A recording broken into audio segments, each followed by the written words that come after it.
marriage and divorce, right? So we're just going to talk about like love and hate. We're going to talk about both sides, you know what I mean? A lot of us got them friends with benefits and all that type of stuff, right? People ain't getting married nowadays. So I say to all my men, we have talked ourselves out of way more sex than we have ever talked ourselves into. Right, ladies? Right? See, a woman knows within the first converse of meeting you if you are worthy to lay in her bed, so everything you said past hello is steadily fucking up your chances. You'll get further if you immerse yourself with the words coming out of her mouth more than the shape of her body in that dress. Yes, I agree, it's stunning. However, women do not fall in love through their eyes. They fall in love through their ears, and there is an art to becoming a cunning linguist. You see, the key is to talk less, listen more.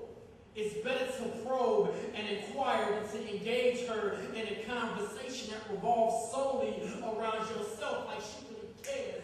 During my question and answer session, I don't listen to what she says, rather I am listening to what she is saying. Pay attention to the verbal and nonverbal communication. Examine her subtle nuances, what her body language is displaying. You see, eye contact is a sign of confidence.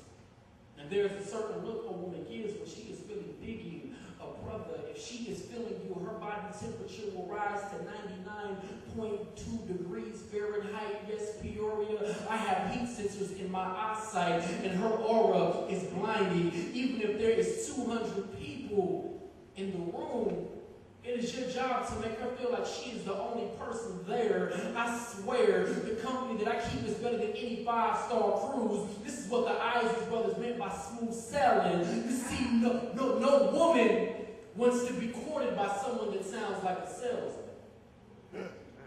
You don't need to pitch her the idea of being with you. That's an easy way to strike out. Stay away from the mundane question like, where do you work? Are you in school? Why don't you have a boyfriend? Do you have no kids? I mean, be more creative. Get in depth with your banter. Ask her what her goals are, what her passion is. Where does she see herself in the next 2 years? I mean, think about it like a car, right? And what you say is the gas.